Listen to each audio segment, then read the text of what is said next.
A House for Hermit Crab by Carle. Time to move, said Hermit Crab one day in January. I have grown too big for this little shell. He had felt safe and snug in his shell, but now it was too snug. Hermit Crab stepped out of the shell and onto the floor of the ocean. But it was frightening out in the open sea without a shell to hide in. What if a big fish comes along and attacks me? He thought.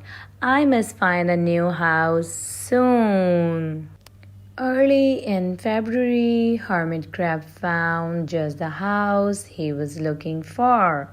It was a big shell and strong. He moved right in, wiggling and wiggling about inside it to see how it felt. It felt just right, but it looked so well, so plain, thought Hermit Crab.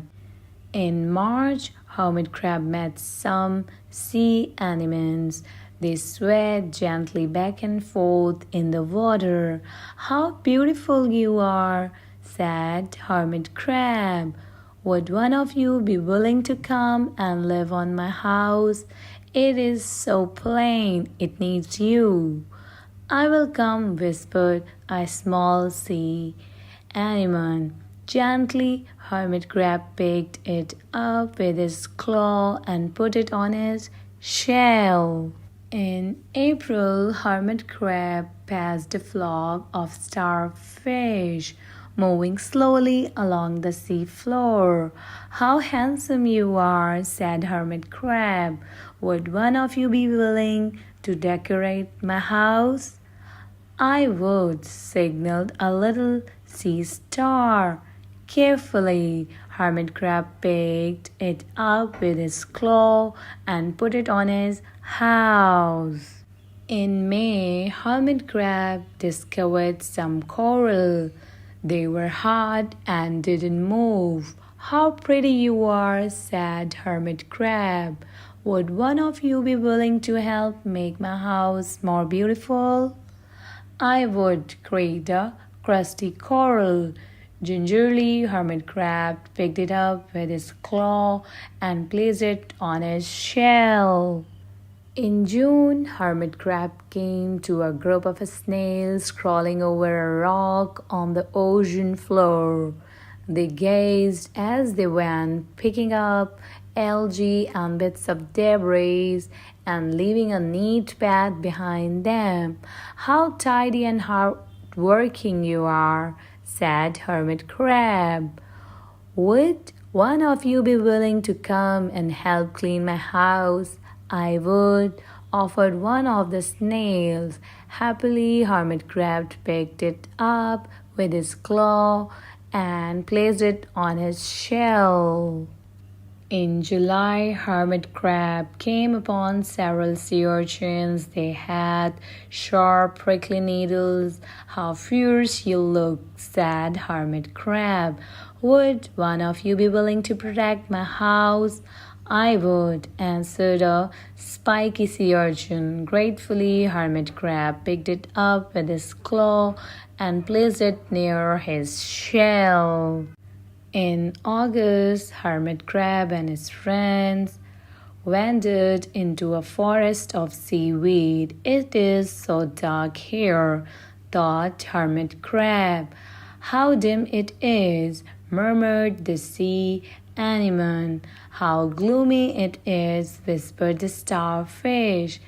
How murky it is, complained the coral.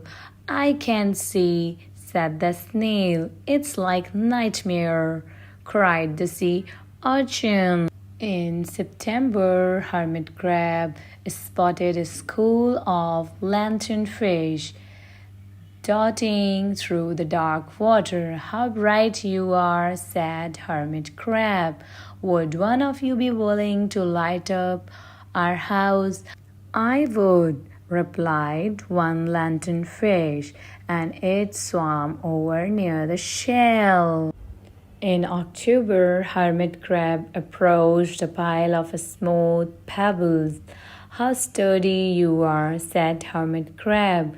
Would you mind if I rearranged you? Not at all, answered the pebbles. Hermit crab picked them up one by one with his claw and built a wall around his shell. Now my house is perfect, cheered Hermit Crab. But in November, Hermit Crab felt that his shell seemed a bit too small. Little by little, over the year, Hermit Crab had grown. Soon he would have to find another bigger home. But he had come to love his friends, the sea anemone, the starfish, the coral, the sea urchin, the snail, the lanternfish, and even the smooth pebbles. They have been so good to me, thought Hermit Crab. They are like a family. How can I ever leave them? In December, a smaller hermit crab passed by.